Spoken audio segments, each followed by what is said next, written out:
Hey, welcome to the study hall for July 25th. If you have just arrived, we have some good material left over from last time on boldface problems in critical reasoning, so that is going to be our topic for today. And then if time permits, which most likely time will not permit, but if time permits, we can jump into another set of critical reasoning thingies as well. So we already went over the whole rules part, so it's time to go ahead and get cracking on these problems. Again, here's the administrative stuff one more time, just in case you missed it. When we say give me a smiley face, those are found here. Find your name, look underneath it, you should see a menu of faces. And when you get a multiple choice problem, please pick the answer that is here, and please, please do not post your answer in the chat box. Thank you. And lastly, copyright disclaimer. These problems are copyright GMAC. They are from the free gmatprep software. So these we can distribute because this software is free. We cannot use official guide problems because the official guide is not free. So there's your copyright disclaimer. All right, with that said, let's take a look at a problem. How about this?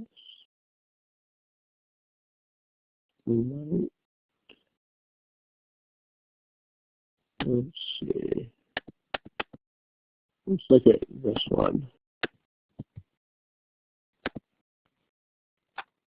Okay, and before you start working this, let's just have a quick conversation here about time. How long should you allow yourself for something like this?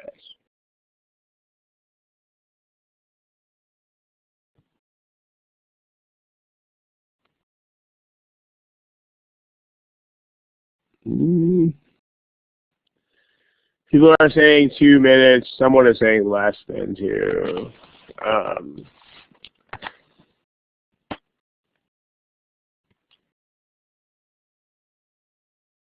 Yeah, more than 2 minutes is what you're going to want to say here, right? So we'll come back to this problem here in a second, but make sure that you guys are on board with the common sense here. Like 2 minutes or so is about an average time for a critical reasoning problem. I mean, some of the problem types are faster, like sentence correction probably should take a little bit less time than that. But the most important thing that you can know about timing is that you should, and this is total common sense, but again, one thing about this whole academic testing thing is that common sense is sometimes in short supply, is that you should not try to take the average amount of time on every single task. Okay, averages are averages. So what that means is, if a problem is long, then you should allow more than the average time. If a problem is short, then you should allow less than the average time. I mean, it's really like time management with anything else.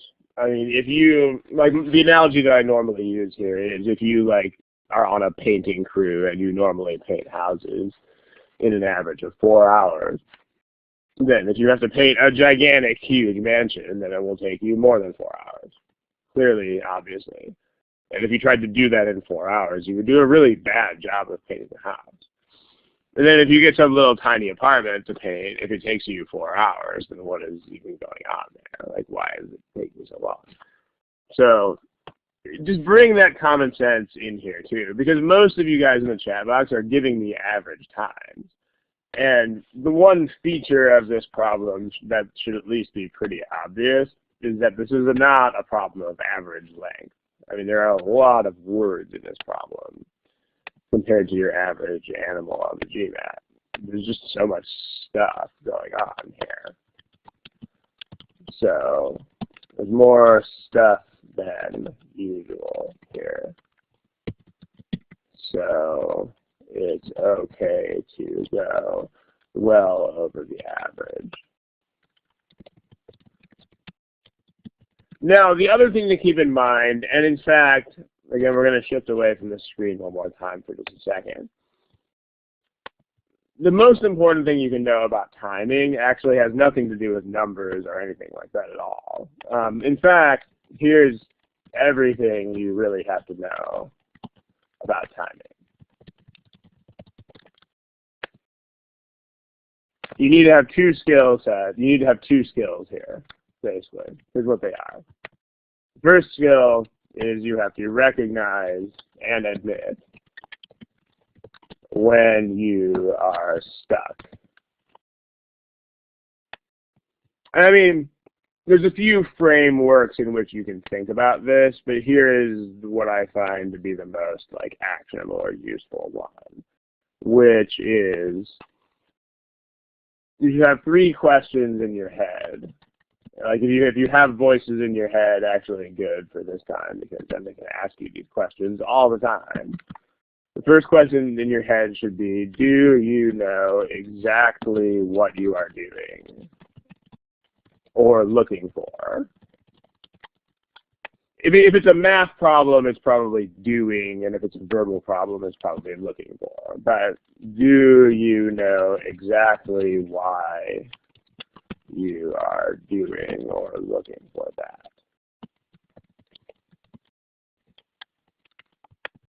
And is it honestly headed somewhere? Is it actually accomplishing anything? The moment that these answers are not yes, yes, and yes, that is what stuck is. Like stuck is not, oh my gosh, I'm total stalemate, there's nothing I can do here at all. Stuck is, I don't have an exact purpose for exactly what I am looking at or looking for. So like at the moment, the answers to these questions are not all yes. You are stuck. I mean, this is not the most fun admission to make, but you have to be very honest with yourself about this, because that is how you manage this exam. I mean, there are a lot of problems and there's not like a ton of time. So the way you stay on track is to be super brutally honest with yourself about, oh my gosh, I'm stuck. And then the only other skill you really need here is when you are stuck, quit. That's it. I mean, it's really simple. It's weirdly simple, but you just have to have a lot of self-discipline in order to do this. And quit doesn't mean you necessarily have to leave the entire problem. It just means that you should quit the approach that you are specifically using at the time. But if you can think of another approach, then you should not leave the problem necessarily yet. You know, try it. And if you can't, then just guess and move on. So, there you go. I mean, this is actually, these two things are really, honestly, at the end of the day, these are every single thing that you actually have to know about timing.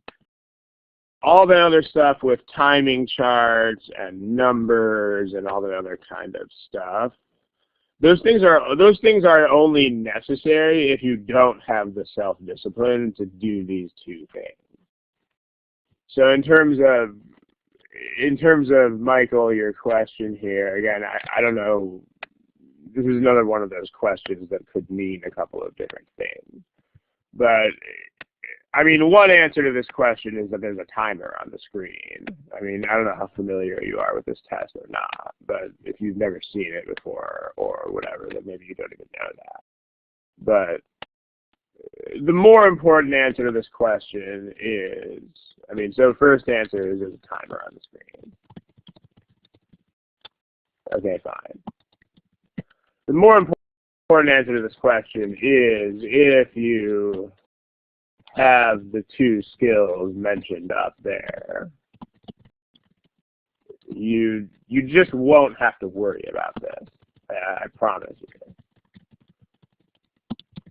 I mean, the only time you will need any timing charts, or the only time you will ever even have to think about average times or minutes or number of problems remaining and how much time, those are only things if you are not doing these two things.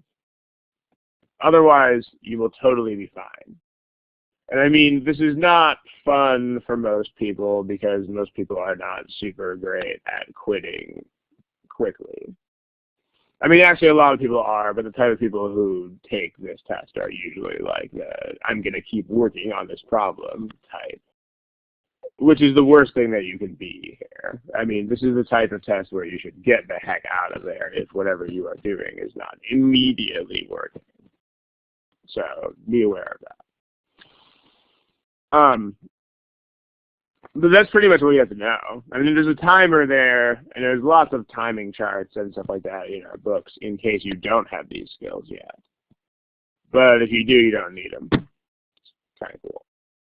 All right, so here's the problem. Let me give you a certain amount of time to look at it. How about that much time? Okay. Remember where the multiple choice answers are located, people. They are located here.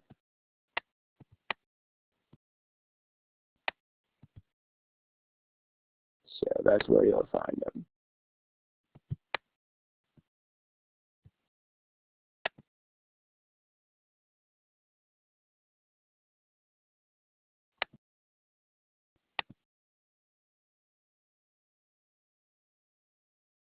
Okay, there's still a lot of people who don't have answers here, so let's make sure that we pick something. Again, the usual scolding here, this is the GMAT. So what that means is this is a test where you cannot not answer the problems. Like you have to actually pick something that is a thing. So meaning if you are Vegeta or Robin or Eric or Rubio or JJ Swavely, you have to pick a thing here. Okay, so here are your responses to the question. I mean, we have a slight plurality in favor of C here, but definitely not a majority. So definitely some action here. All right, so last week's session, or the last session from 2 weeks ago, was also on these boldface type of problems. So let's recap some of what was said in that session so that we can talk about it again here.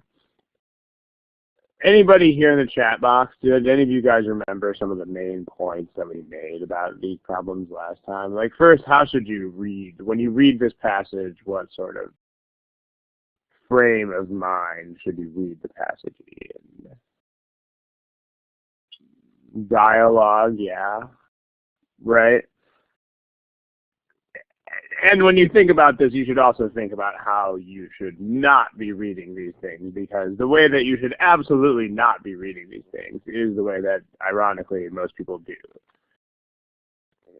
So, yeah, what you want to do is, Dan, if you weren't there, take a look at the things that people are saying above you there, because that's really where we're going with this. You want this to be like a normal conversation from planet Earth.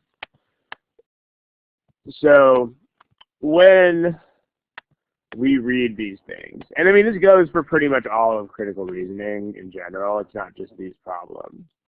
Unless you're looking at a problem where it's like, logically, which of these can you infer or prove?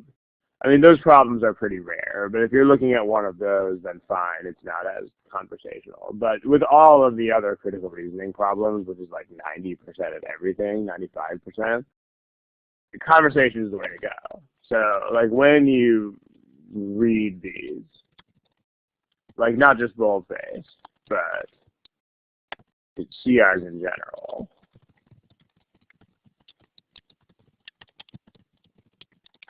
you want to make it a dialogue, because the thing is that people are really smart in conversations.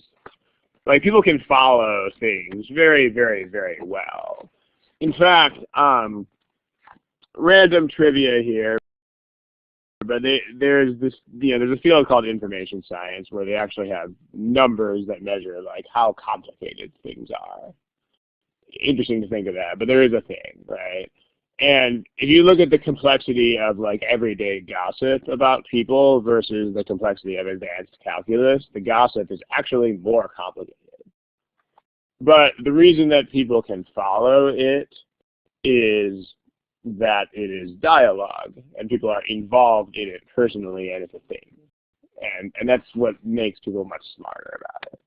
So make the passage into a dialogue in your head, like with a speaker who is actually a person. Because, I mean, just think about really trivial statements. Like, if I say, if someone says, hey, Ron, your fly is down. If you're in super academic mode, you're going to be like, oh, they are indicating the physical position of my zipper fly. I mean, fine, yeah, but not really. I mean, that's not really what they're doing. I mean, what they're doing is they're pointing out a problem with my clothes that I have to fix.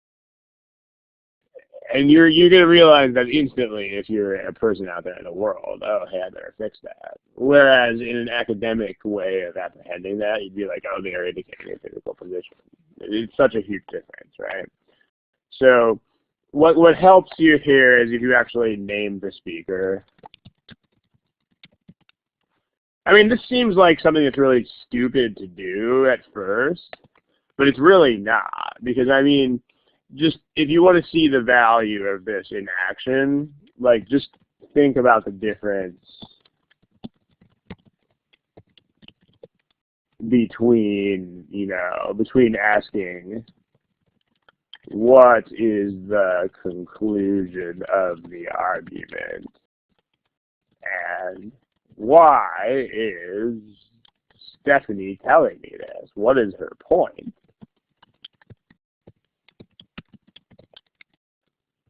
I mean, these are the same thing if you're thinking of this in perfectly logical terms, these are the same question, but they're not really the same question. Because this is something that seems to require a lot of analysis, and this really isn't. This is something that you kind of almost can't not understand when you have a conversation. So name the speaker. At least in your head, you should also convert these words into conversational language. So convert written language into conversational language, at least mentally. I mean, you probably don't want to do that on paper just because it would take kind of a long time to do that, but in your head at least you could do this. Because this is the true mark of understanding. Like, if you don't do this, it actually means that you are not understanding anything about what you read, is what it means. Because, I mean, when you understand things, you don't leave them in the terms that they are stated in. And I mean, think about when you would read back word for word what's written in a book to somebody. I mean, if you were going to make fun of it, maybe, or if you just don't understand what it means. So, for instance, if you saw something like, if the passage says carbon dating allows the accurate dating of ancient human artifacts. I mean, nobody talks like that. So if you read this, if you understand what this means, then in your head, at least, you should be telling yourself something like, hey, this carbon dating thing is something that lets me figure out how old stuff is. I mean, this is what you see on paper, but this is understanding. And make sure that, and if you make these, the power of making these a conversation, aside from the fact that when you are socially involved in the passage, you'll understand it better, is that when you imagine these things as dialogues, you have to do this, because obviously people will not speak in these kinds of words. Yeah, people don't say, hey, that plan is ill-conceived, colon. I mean, people can't say things like that. So the power of making a dialogue, above all else, is that it forces you to actually like understand what the people are telling you and why, in a way that you will not and cannot do if you don't make it a conversation in your head. So just keep that in mind. This is a thing with all CRs. This is not just a random boldface thing. So convert it into written language, yeah, please do that. So let's do that here. Okay. So let's name the speaker. Someone give me a name for the speaker. You know, try to give me a name that's not too exotic or unique or whatever. All right, George works. Let's use George. I know a lot of people named George, so it's cool. I'm sure we all know it, George.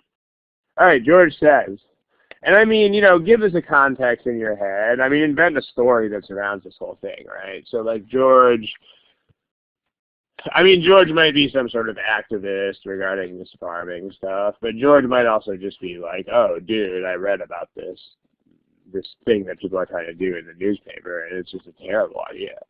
So, but okay.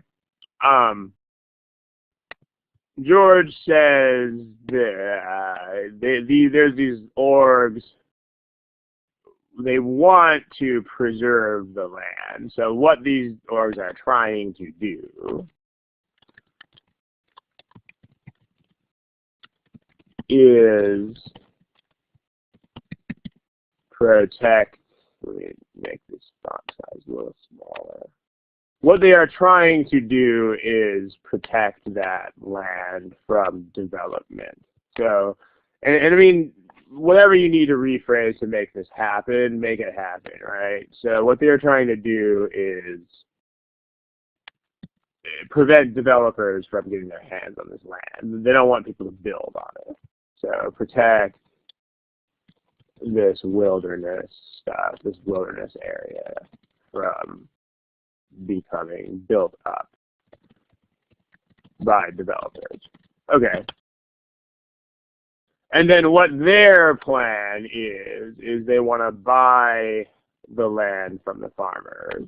The environmental organizations want to. So their plan is to actually buy the land. And then George says, I think, notice this is what George thinks. If that seems obvious, then great. But the fact that this is what George thinks is definitely a thing here. So I think that this is a very bad plan.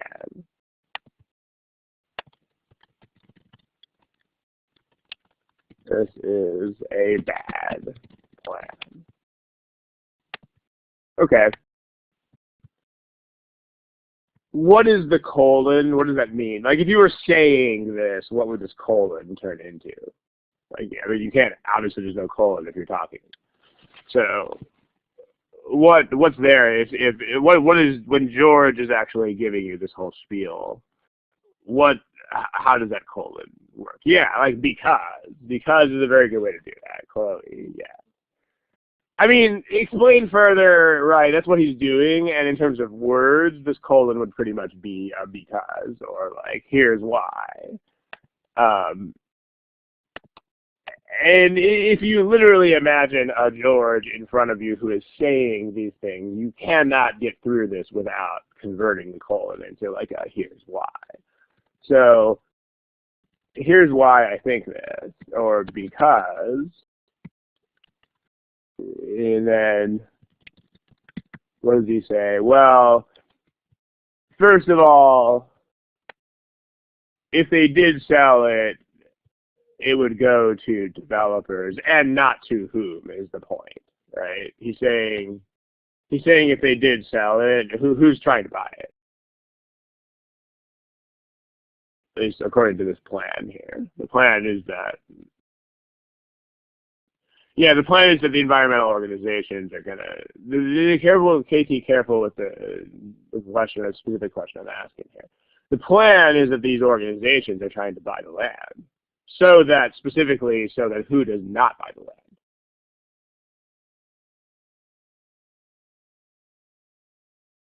So that the developers don't buy the land, yeah, right?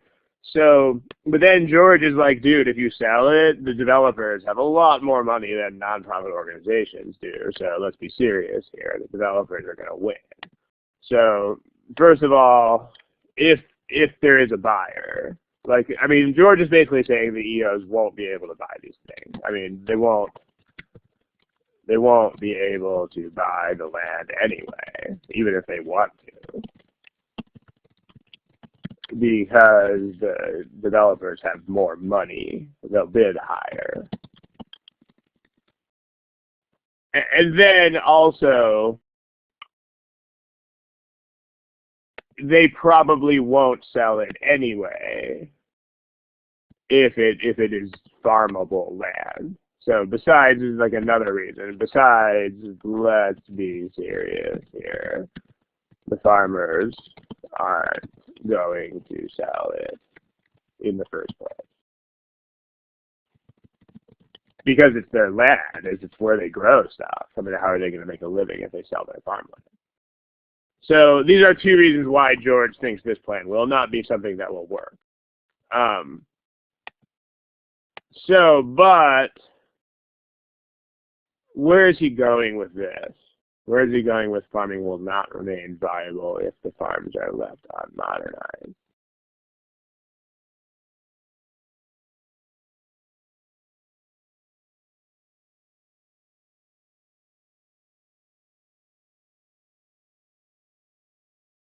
Because, I mean, here's the way you should kind of think about I mean, George is saying there's basically two plans, which are, you know, the farmers are either not, that this is a huge stroke of genius or anything, but the farmers are either going to sell the land or they're going to not sell the land. I mean, which one of these does George regard as a better outcome?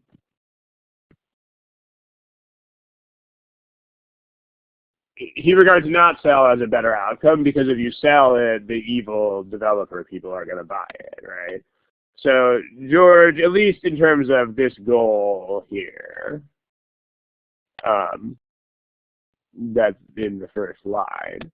In terms of that goal, the outcome that we want is, of course, not sell. I mean, we want this to happen because if we sell it, the developers are going to buy it and build things on it. So, and then, so he's going into, like, the only way you're going to accomplish this, because if you sell, then this will not preserve the land, is where he's going with it. Like, if you sell, that's it, man. That land is gone. You won't preserve the land because the developers will build on it. So the only way to accomplish this goal is to make farming viable. Because if it's not viable, again, they will sell it. So, and that is, so he goes into, so well, how would he say this in a conversation? Well, if we want to preserve the land, which is what the environmental organizations are saying is their goal in the first place,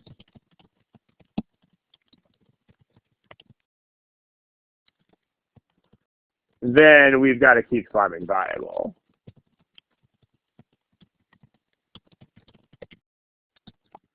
So my plan says, George, at least the plan that I think would work, would be blah, blah, blah, blah, blah, last thing is in the last line. So, according to me, a plan that might actually work for accomplishing this goal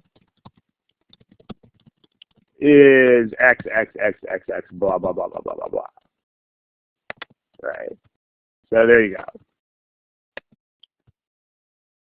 Okay. I mean, this is something that should happen in your head as you read this passage. Now, notice that what this is specifically not doing. This is not, oh my gosh, formal analysis, premise, conclusion, blah, blah, blah, blah, blah. I mean, that's in there. I mean, that stuff is there. But, I mean, when it comes to boldface problems, there's two things you should understand about classifying statements like that. I mean, the first is that it will, and let's go ahead and take this stuff to the next page. And then you'll, this page is now full. So, new page. There's the problem again. Still kill the answer choices. And then here's what George is saying. As far as classifying the statements goes, so first let's talk about why that's mentioned in the materials, and then let's talk about what you should do or not do about it. So, as far as classifying the statements goes, do you want to do that? Well, as a primary plan, absolutely not. Don't do it. Because, I mean, if you think about it, like, tell me, okay, these things are the what here, basically. These things on the left-hand side. These are what George is saying. So now let's talk about the why over there in the right-hand side. And let's be as specific as we can about this. So why is George saying each of these things? So why is George saying this? I mean, be as specific as you can here, and don't feel like you have to respond in terms of classifications that are in the curriculum. I mean, just tell me in plain old conversational terms why George is saying this stuff. In this line, in this line only right now. So we're not, I mean, eventually, Manjir and CYU too, eventually, yes, he goes there, but he's not going there right now. Why is this statement? Yeah, it's an intro. We're getting warmer, right? It is a background type of thing. But the point is that you can do better than just saying that it's a background statement. It's not, you know, you don't have to stop there. You don't have to stop with it's a background statement. I mean, you can totally get more than that out of it. So this is the goal of the whole thing. Like this is the single thing that we are talking about accomplishing. We are trying to accomplish here. It's a goal, right? I mean, it's stated as background, but you can do better than just saying it's background. What is that?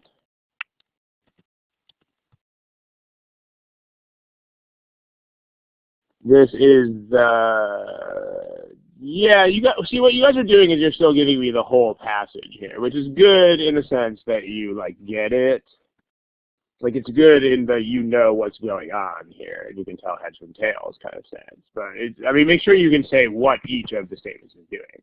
Like their plan, I mean, let's see if we can do better than Rakesh, see if we can do better than that. This is the actual plan, but why is George telling us this plan? It's the plan that he thinks it's a bad plan. Yeah, right? That's why the reason George is telling us what the existing plan is to say that he thinks that it's a bad plan, right? This is how the organizations think they want to achieve that goal. And just as importantly, and make sure that you are not neglecting this part, that's not all that it is. I mean, again, if I'm telling you your fly is down, it doesn't just mean the physical position of your zipper is down. It means, dude, you're supposed to zip that up. You have to fix it. So just as importantly, this is how the orgs think they want to achieve the goal, but George thinks that this is a bad or non-viable plan. George does not think this plan will work. Okay. Make sure you get that. So now I think this is a bad plan. George says this is a bad plan. Why does George think that? So this is his what? I mean, again, be as specific as you can here. Do not just say it is the conclusion. Try to do better than that.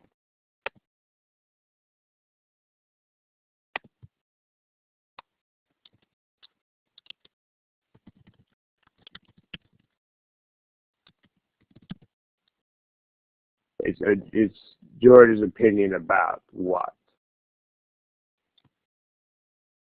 Yeah, mind you, no, I mean the statement right now with this, just this statement right here. So it's not support for the argument, because that's actually the whole central point. It's not support.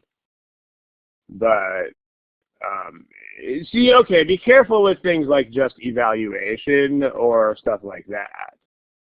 You can do better than that. I mean, this is his, and Chloe is right, but Chloe, you're kind of just telling me what the statement says again and not the why. The reasons why it's a bad plan come later. I mean, this is what I'm looking for. Maybe you guys are thinking I'm looking for more than I'm looking for here. But if I ask you why is George saying this is a bad plan? This is George's opinion about the specific plan at hand.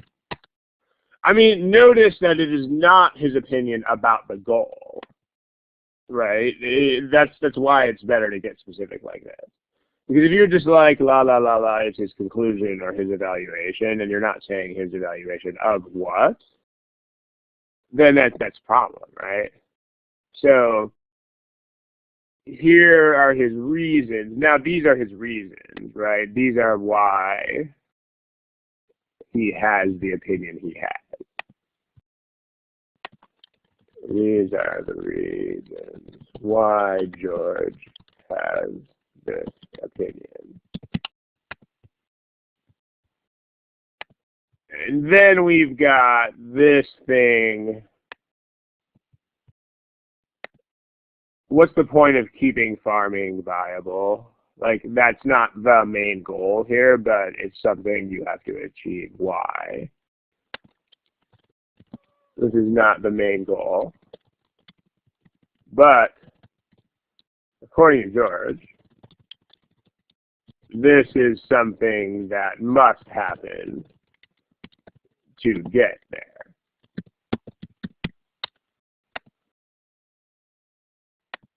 So this is the only way that George thinks we are going to accomplish the goal. Or at least the only way he mentioned. This is how George thinks we can accomplish the goal. So, I mean, this is what you want to try to do. Like, when your primary objective when you do these boldface thingies is this. I mean, you want to go for what we have in green here. Not classifying things. You want to just make it a dialogue and make sure you understand why everything George is saying is being said. Like, why is he actually saying all the things that he is saying? This is the goal. So as a primary plan, you don't want to be classifying like crazy because you just don't. I mean, number one, you don't have to. It moves you away from the dialogue. It moves you away from the conversational frame of mind, which is an absolute necessity. The frame of mind is. Let me rephrase that so that it's more clear what I'm saying. So that is necessary to solve the problem there. To understand the passage. And then on top of that, the other thing that it does is that it's way too vague, right? It's too vague. It's much more vague than what you can come up with. Think about the difference between this is George's conclusion and this is his opinion about the specific plan for accomplishing this goal. I mean, which one of these is better? It's not the classifying one. So the reason why the classifying is there is as a backup plan. As a backup plan, if you are thoroughly lost in the word, sure. But not as a primary plan. And I mean, really, realistically, guys, make sure you know what this whole critical reasoning section is doing. I mean, this whole section of the test is meant to be stuff that, honestly, if you just walk in there and think about them like you would in the real world, you can get them right. It's actually what this portion of the test is. It is specifically something that you don't really have to study a lot for. So keep that in mind, because all the stuff in the books is mostly structure that will help you if you are lost or confused, but that you don't need if you're not lost or confused. I mean, guys, if you are not lost or confused on critical reasoning problems, you should just be able to read the words and answer the problem without thinking about any sort of problem type, classification, rules, blah, blah, blah, blah. That's the point of these problems. You're talking to a dude named George, and you are understanding why he is saying things. I mean, you don't have to prep for that. So the structure in, like, the things like classifying stuff and all the note-taking and whatever, that helps if you get lost. Those can be very helpful things if you get lost. If you don't get lost, they are honestly not really that useful. So just keep that in mind. And then we had a user who asked, would you take notes on this kind of thing? In CR in general, the default should be not take notes, but if you get lost, then go ahead and take some notes to see if you can get unlocked. So, and that ties in with what's going on here, like as long as you, I mean, there's a couple of ways I can answer this, so let me just give the sort of long-winded answer to this. In general, don't take notes on CR as a default. In general, the default should be not to take notes on CR. But if you get lost, I mean, there's two reasons why you might want to take notes. You should take notes under two conditions. The first condition is you get lost or confused, in which case notes might orient you. The other condition would be if you are writing down an exact prediction of what the answer should be. So on Boldface, if you're doing this, the most compelling reason I can think of to take notes in this kind of situation would be if you are writing down absolutely precisely what you think is going to be the answer to this problem in terms of the boldface and stuff. So here, I mean, if you get lost, that's more of an individual thing. If you are lost, of course, you should try writing down something. But the two boldfaces in the problem are this one and this one.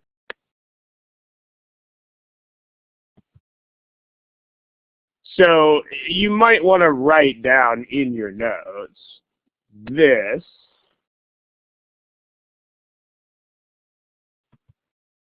and this. It's his opinion is the first one about how they want to accomplish the goal. He's not saying the goal is bad. He's saying the way they want to go about accomplishing it is bad. So, and then what he's doing here is he's giving an alternative plan for accomplishing the same goal.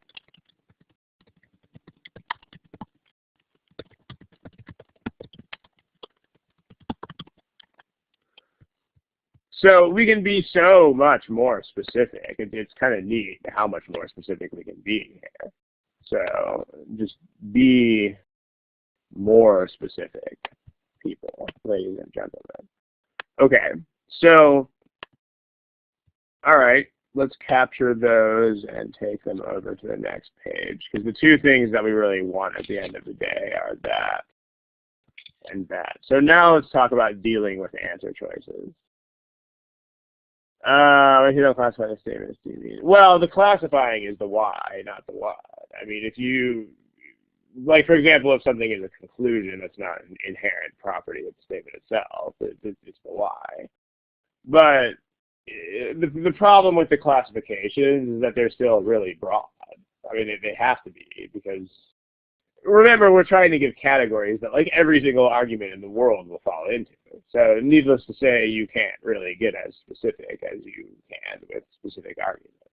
So I mean, no, the classifications, if you're doing it right, the classifications are still the why and not the what, but they're just not as good. I mean, think about the difference between this is the conclusion, which is true but really vague, and this is George's specific opinion about a plan for achieving a certain goal. Okay, that's much better. So, I hope that helps. So let's talk about this in terms of the answer choices now. Okay, one more question before we start looking at choices. Do you need the answer choices to answer this question? What do you think, chat box? Do you, on boldface questions, do you need the answer choices? I get a couple of yeses. I mean, okay, it depends on what you mean when you say yes. I mean, if yes means I have to pick a choice to answer the problem because it's the GMAT, then yes, that's correct. But if yes means I actually have to go through A, B, C, D, E to decide what the answer to this question is, then no, very, very bad idea. Because, I mean, the point is that you don't need them. I mean, if you have a conversation in your head with George, you should understand already. Ideally, you should already understand exactly why George is making each statement. So what you should do is just temporarily cover the answer choices up, predict what they're going to say, which this is the hard part, by the way, predicting what the answer choice is going to say, because the answer choice will not talk about George. So what you have to do in this case is you have to translate back from George language into like stupid academic sounding language. So you have to translate back from George or dialogue to weirdo language. So let's do that. Here's what we came up with for those two boldfaces. The first boldface is this.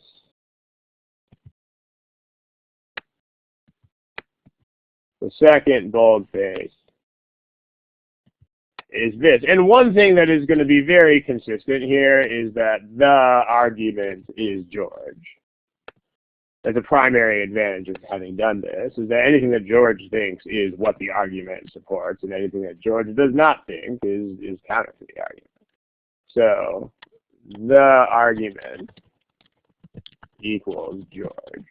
So this is normal person language.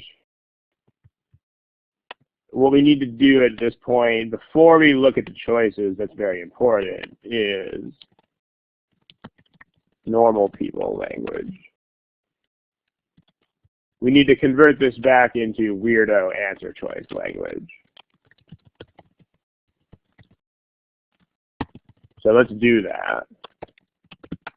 Can anybody convert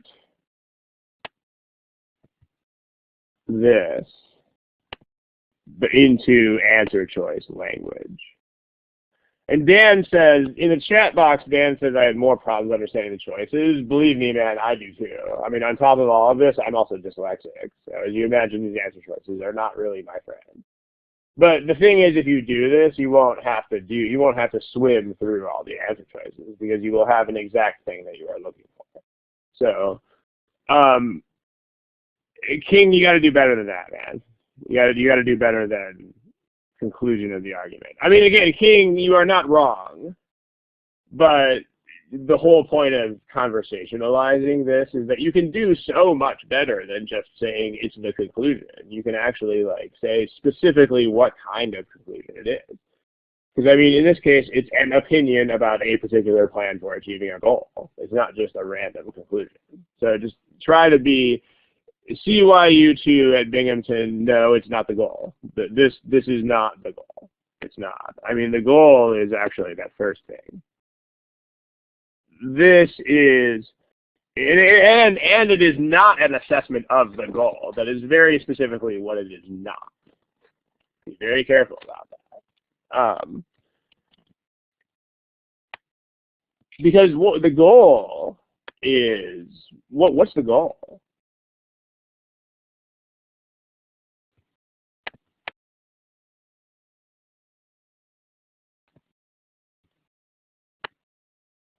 Yeah, the goal is not what the orgs are trying to do. The goal is to preserve the land, which George thinks is a perfectly fine and noble goal. I mean, George has no issues with the goal.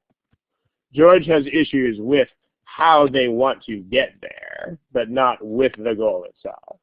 And I mean, this is the advantage of, because see, here's the difference between a conversation and not a conversation. In a conversation, I mean, okay, obvious is a dangerous word. I know it's one of those words that can insult people if it's not true. But in a conversation, I would dare say that it is obvious that this is wrong. Whereas in an academic problem, it's not obvious. Like if you are talking to George, okay, what are they trying to accomplish? Well, they're trying to preserve the land. I mean, this would be like saying George is passing judgment on what they are trying to accomplish, which you would know is false. It's totally not true. Like, George is not judging the goal of the action. George is judging the means. He's judging how you are trying to get to the goal. So, let's be as specific as we can with this sort of thing. I mean, you want to come up with something like,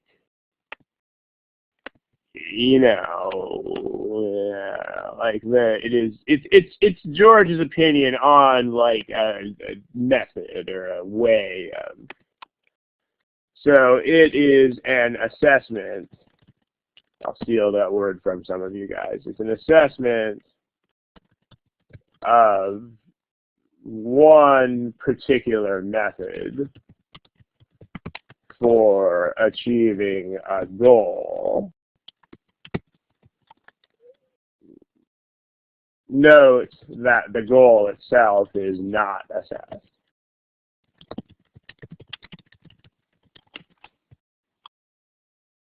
You know, I mean, again, just make this the right kind of conversation and all these differences will be super, super clear. Like, let's say that someone is like, dude, I want to lose 10 pounds. I'm going to do it by not eating anything for a week. Okay. If their friend is like, dude, that's a bad way to go about losing 10 pounds. Like, think about what just happened there. I mean, are we judging the goal of wanting to lose 10 pounds? No, of course we're not. I mean, that's not what's going on there. It's like, fine, whatever, man. If you want to lose weight, good. But what we're judging there negatively is like, that's a bad way of doing that. It's not the goal is bad. It's the way that you're trying to accomplish it is terrible. So, right? But it's not, notice it's a horrible way to lose weight that way. It's not a horrible goal to want to lose weight in the first place. You see the difference. And that's the reason why that example is easier is because it is conversational. Let that sink in. The reason why the example I just gave you is so easy to understand is because it is not academic. That's the secret. That's what critical reasoning is. That's why it's on the exam, because the more academic you are about it, the worse you will get. Let me say that again. The more you think of these as academic problems, the worse you will be at them. Whoa, how about that? That's why it's on the exam. I mean, that is not a random cute fact. That is the purpose of putting CR on the test. So just make sure you know that's the thing with this stuff. Okay, this is the second boldface is what, this is another method which is advocated this time by George, where George is the argument for achieving the same goal.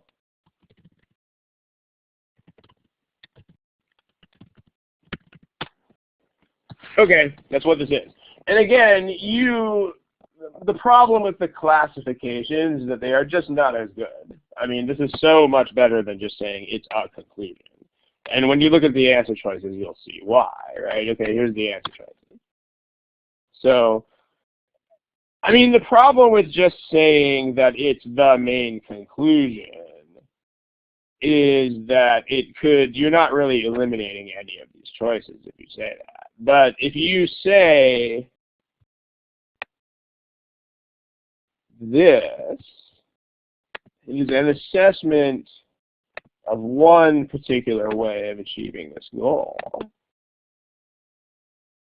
well, does it assess the goal? No, it doesn't assess the goal. The goal is whatever, man. Like if I say starving yourself for a week is a bad way to lose 10 pounds, I'm not saying the goal of losing 10 pounds is bad. I'm not judging it one way or the other. I'm saying the way you want to get there. So these two are bad. We don't want those. Those are bad news bears. What about this one? The first is the conclusion reached about one strategy. Oh my gosh, that is almost exactly what we said. That's pretty sweet. And then main conclusion, is this the main conclusion?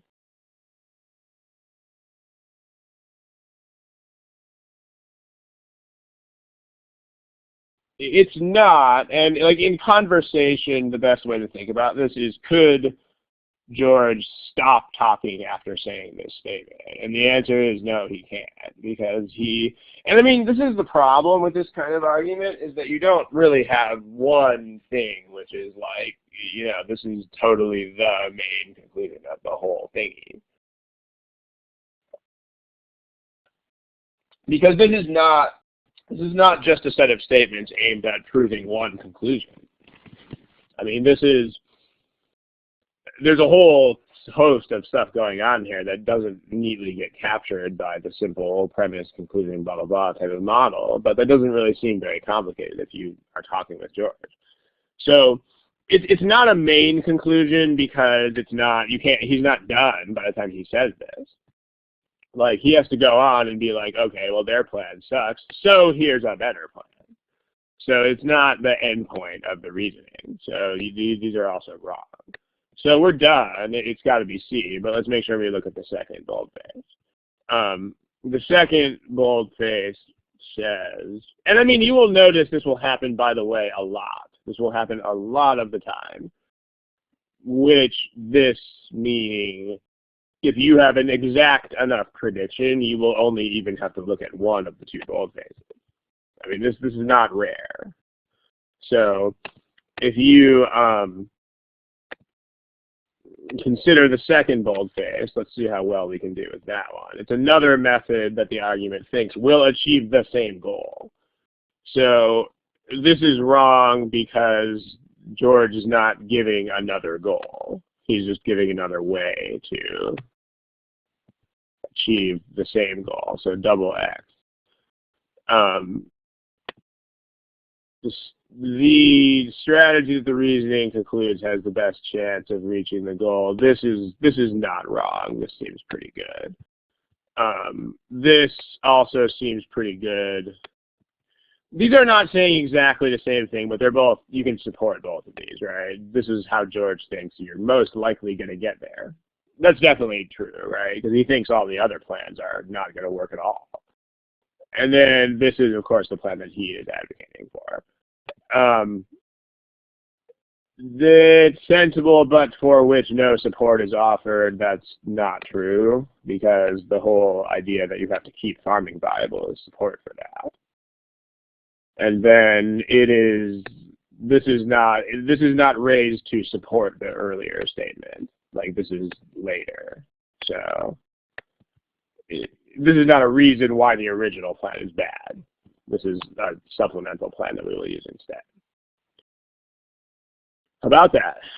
So, I mean, notice that with the exception of the second bold in choice B, you can use either boldface, and if you are exact enough here, you can finish the problem. It's kind of neat. Any questions about what's going on here? Okay, cool. Let's do one more of these things.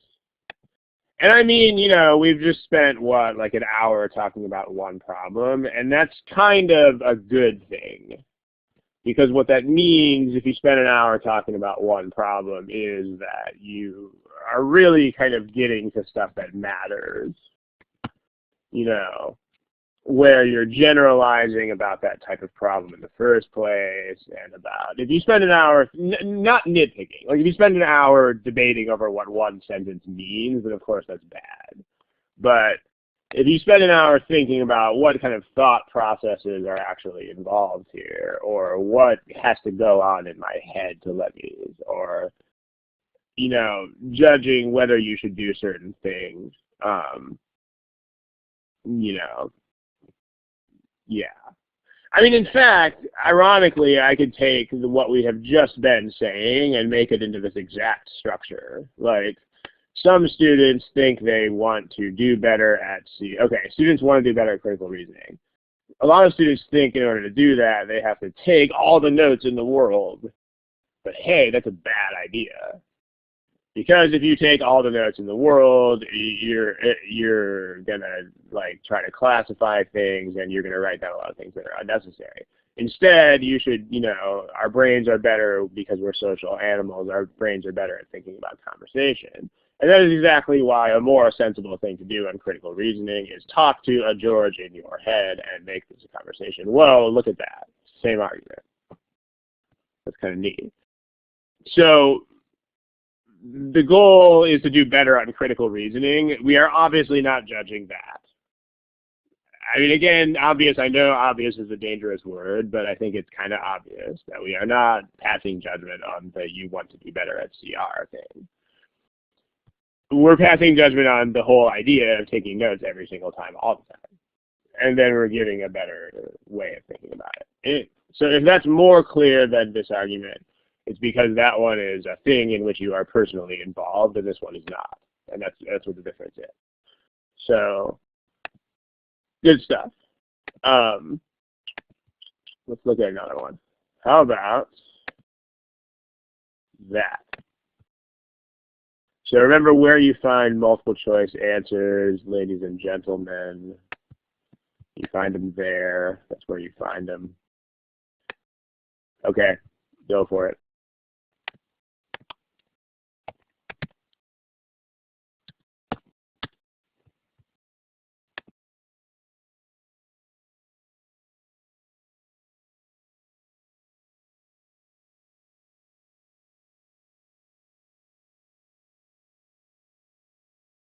Okay, I realized my mic was off. Just to sort of help you out and or to sort of annoy you if you're trying to do this the wrong way, I got rid of the choices. I gone them. So I'll put them back when there's about 20 seconds left.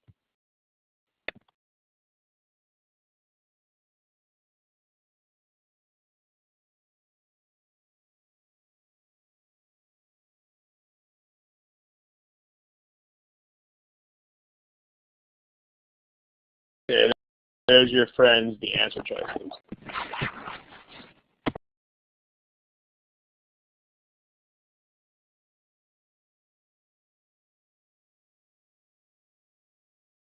So try to pick one of those in the next like 20 seconds or so, if you can, please.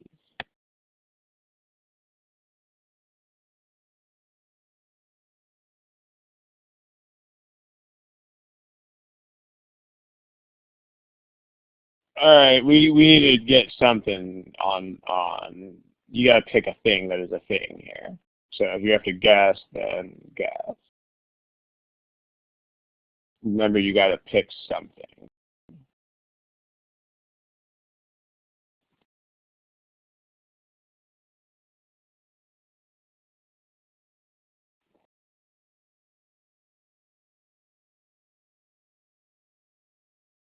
Okay, I'm looking at you, Ramiro, Vidita, Natasha, especially Vidita. I know you're here because you've been typing a lot of things. Okay, there we go. Howard, Natasha, yeah, let's pick a thing. Okay, so this one I don't think you guys had as hard of a time with because, well, there's actually a pretty strong majority here. So, but let's talk about it anyway. Because not everybody picked it. So let's make sure we're on the same page here. Who's talking? Give me a name. Brian. All right. Brian is the historian who is talking. Let's use that. So Brian says, and again, just making it Brian says is such a potent weapon. It's actually kind of weird just how potent of a weapon it is. So Brian says that they did these censuses back then, and like we have a lot of records from the 1600s. Like they're remarkably complete, meaning they've survived. The records are. We still have like basically all of them. So we have a lot of census records data from the 1600s.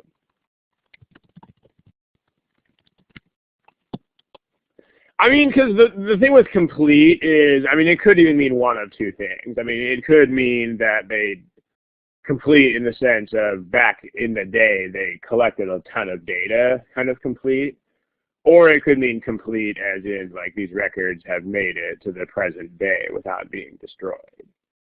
And I mean, what's cool is that the point is the same either way. The point is that we have a lot of records, so you don't even have to nitpick which kind of complete we're talking about, because either way, the upshot is we have a lot of these records. We have just lots and lots of them.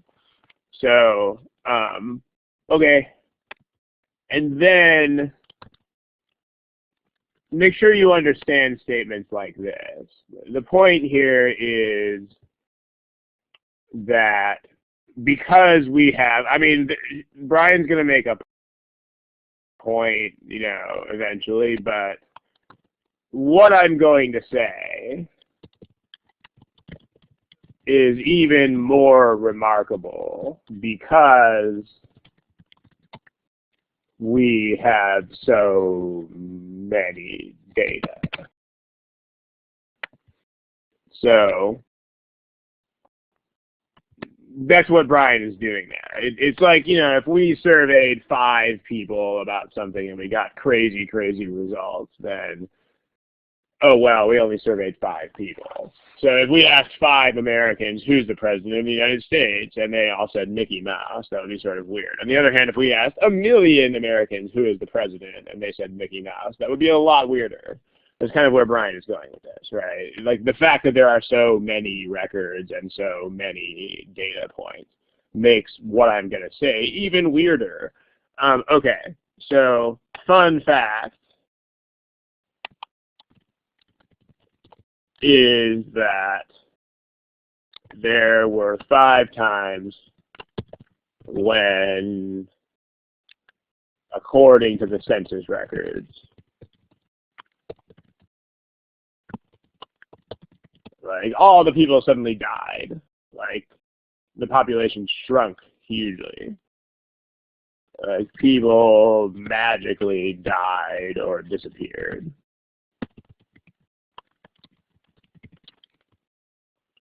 And of course, if you look at the records, I mean, but if you look at the historical context here, you'll see that all of those like magic death plagues, which, you know, Brian doesn't think they really were death plagues, came after tax increases. Aha, how about that? So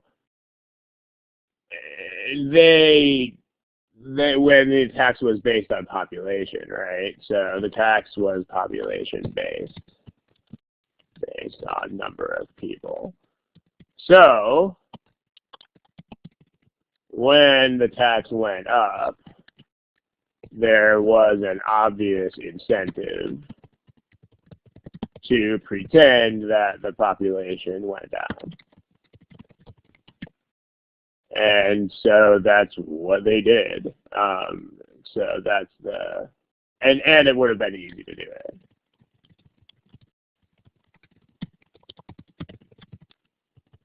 Okay. So that means that the magic death plagues were probably fake. Those people almost certainly did not die or disappear. The census was just making things up. The census was just cooking the books, as they say. Okay. This is what Brian is doing. And I mean, let's make sure that we know what the 2 boldfaces are, but let's just go ahead and talk about why Brian is saying all the things. So, what is the point of we have a lot of census data from the 1600s? I mean, this is a fact. This is not anyone's opinion or anything like that. This is factually people. We have like lots of data. But why are we saying that? It's a context, but what's the importance of it? See, I mean, again, people are just saying background. I mean, you're going to get sick of hearing me say this, but you can do better than that, people. You can do better than just saying it's background. Like, what's the difference between surveying like 5 people and getting a weird ass result and getting like, you know, a weirdo result and surveying like 1,000,000 people and getting a weirdo result? It's the Mickey Mouse point, meaning, yeah, right? It's the fact that you surveyed 1,000,000 people means that, wow, Americans really think Mickey Mouse is president. Whoa, how crazy. It makes it more emphatic, right? So this is just a fact, but the purpose of it is not just to be a random background fact. Like, this is a background fact that makes Brian's evidence that much more solid, is what it does. I mean, this fact doesn't really necessarily seem surprising. I mean, so someone is saying surprising. Not really. I mean, Brian doesn't find it surprising that we have lots of data. Like, Brian finds other things surprising, but not this. Okay. There's that, actually, that's, yeah, background fact. And what Brian is saying in this very completeness makes one point stand out, is he's saying that. So this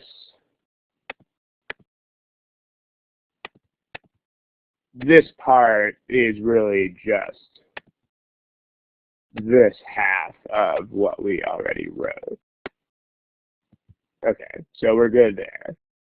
Now, fun fact, there were 5 times when, you don't have to do this. This is not a boldface, but let's make sure you can do it anyway, because I certainly couldn't make this a boldface. What is that? Not what, but why. Why is Brian telling us that?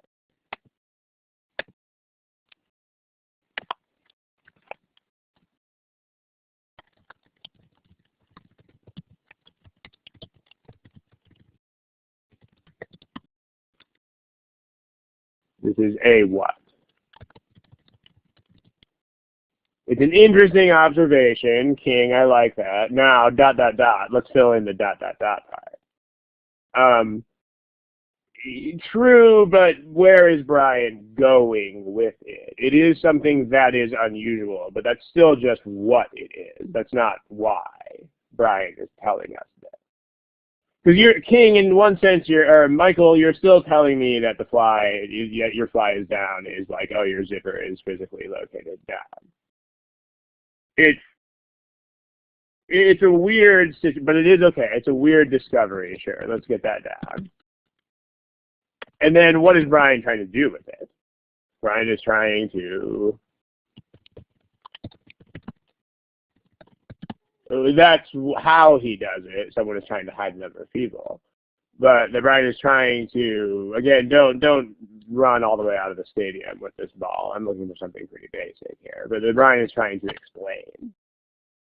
That's the point of what Brian is doing, is you know, or evaluate, or like assess. In terms of, is it, we're not explaining why the completeness is unusual. The completeness is just a thing. Like, if I survey 1 million people and they say the president is Mickey Mouse, the surveying of 1 million people is not weird. It's what the people are saying that is weird. So Chloe, not really. Like, if you, the thing that is unusual is the fact that apparently everybody died 5 times, not the completeness of the data. Make sure you're on that page. Okay. So, and then if they do this, then, I mean, Brian is here. This is like, here's other history, more evidence that helps us like shed light on the situation. So this is extra evidence that sheds additional light on the situation. And so is this. This is more of that evidence. Okay. Now what about this one? What about what color have I not used? Red. When the tax went up. What is that?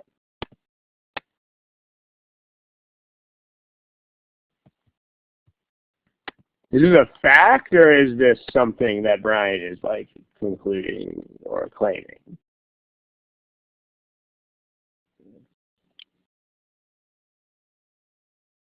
Michael, the short answer to your second question is no. Level of the question is never something you should worry about, so I don't really want to go there. But long does not mean hard.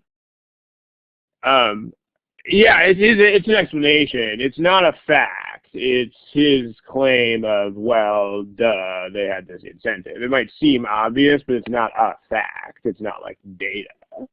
It's just what he is claiming really sort of is the incentive.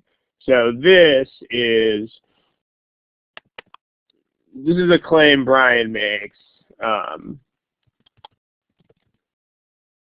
Makes this claim as grounds for what?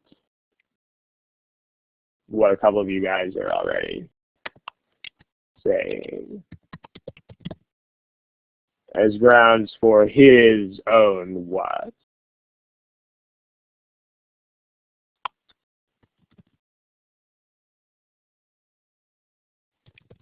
See if you can do better than conclusion. I mean, again, conclusion is one of those dastardly vague words, right? His theory, yeah, Vidita, I like that. His theory that explains what really was happening, yeah, right? Because what he really thinks was going on was this last thing. But that thing before that is his rationale as to why. So, and again, if you're talking to Brian, it's actually going to be hard for you to not understand this, because that's what conversation is. I mean, you're on the same page. So, and here's what he thinks. This is what he thinks. Really did or didn't happen. So, okay, there. So the things that are actually bold faces in this problem are this one and this one. So that's what we want to go with. But it's good to do it with the others just as practice. I mean, under timing conditions, you're clearly not going to do this with all of the statements, but it's good practice. So here's the choices. So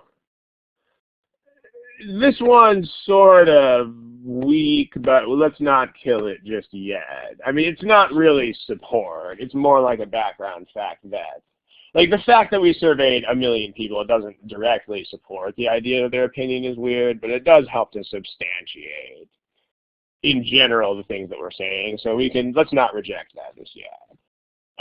It provides a context for certain evidence that is almost exactly what we said. It's a background fact about Brian's evidence.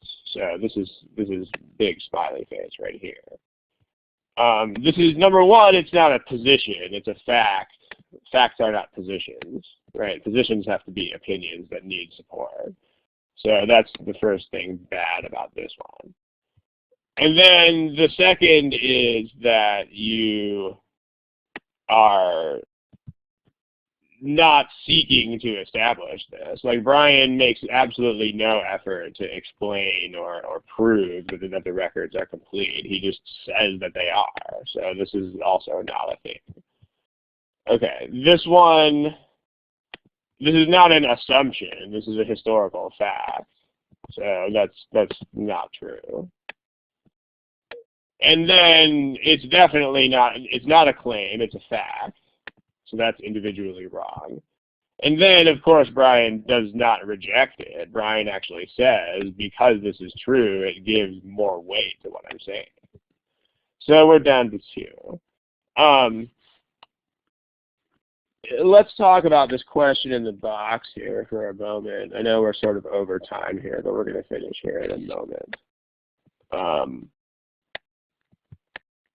I mean, the way I'm going to answer this is going to sound, again, sort of annoyingly simple, like most of the things that I'm saying here. But this is not any sort of awesome educational technique thing. This is really just, in general,